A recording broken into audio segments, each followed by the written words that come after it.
So mid 40s, late 40s, I started experimenting with all these bioidenticals. But the one that was like the hero for me was progesterone.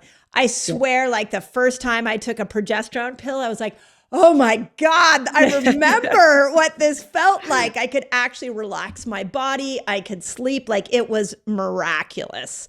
So yes. I would also agree these earlier on doing progesterone.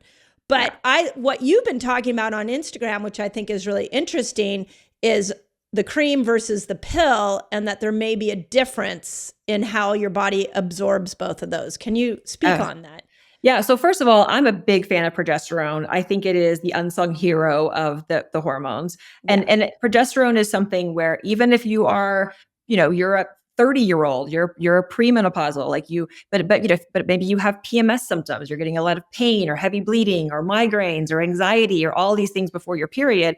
A lot of times that's because you don't have enough progesterone. Mm-hmm. And so you can give progesterone just during that second half of your cycle or before your period. And that can make a huge difference in how you're feeling and how you are able to go through your period. And then just a side note on that, I encourage everyone who's still cycling, especially if you're irregular, to get checked to see if you have polycystic ovarian syndrome, because that's something that if you don't diagnose it, so basically that's something where you're not ovulating regularly, you're ovulating sporadically, which means you don't have progesterone during half of the month because the progesterone is made from the egg essentially, or the follicle.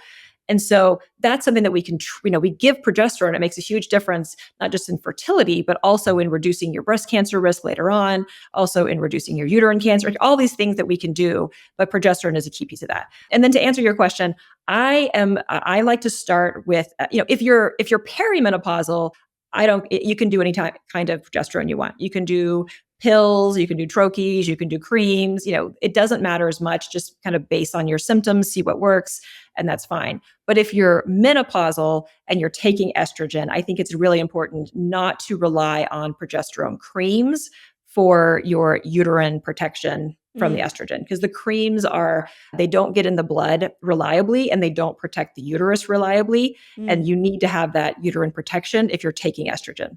Yeah. So creams are fine if you're not relying on them, like if you're premenopausal, perimenopausal.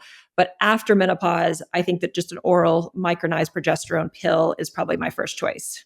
Yeah. And that was the one that I really, when I started taking that, I was like, oh, I feel like myself again. Like it really, I would, anecdotally, it was really great. So, okay, then that leads me to the other question that I've thought about with all of these hormones is if we look at progesterone at 35, she's just going down, going down, going down.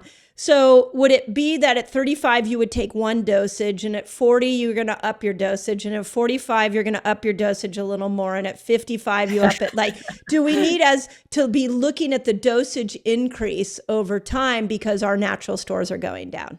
Yeah, to some degree. I mean, I think that it's in my mind, there's just kind of you can think of like maybe essentially two primary doses and two primary ways of taking it. So there's cycled taking it, which is basically means you take it from day like 14 to 28. So just that second half of your cycle, if you're having regular periods, but you're having like PMS or, anxiety or those kind of things, then the cycled progesterone is perfect. Like you don't need it every day, just in those 2 weeks.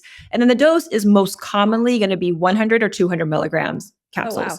Okay. And so there are other doses, like there's other things you can do. But if you want to keep it simple, which I do, then, 1 to 200, somewhere in that range, either cycled if you're having regular periods, or if you're not having regular periods, daily. And that's pretty much it. Okay. And so here's an interesting byproduct that I've noticed of progesterone as I've been playing with the dosage is if I go up too high, the next day I'm really depressed. Yeah. What is that? So, I mean, progesterone works on your brain. This is one of the reasons we give it. So, we give it to any woman, even whether you have a uterus or not, because it works in your brain. And it has several, especially oral progesterone. So the pill form is going to help with sleep because it's going to, kind of help relax you. The other form of progesterone won't do that, by the way, just the oral form. But it's also going to kind of bring, it's bringing you down a little bit. Like it's like this, it's like the opposite of estrogen. So it's like bringing you down. And so if you get brought down essentially too much, you can feel depressed or you can feel very tired. A lot of women, if they get too much oral progesterone, are just like groggy the next day, versus some women can take hundreds of milligrams and it doesn't even faze them. So it's very different from woman to woman. Mm-hmm. Yeah, and I've noticed now I'm a year and a half without a cycle, and I noticed that it doesn't happen as much, and I've been actually increasing my dosage a little bit because the only reason to not increase it is because I didn't want the depression and low energy the next day. So I kind of use that as my gauge of where did I go and how much should I do. So it's interesting to put words to it.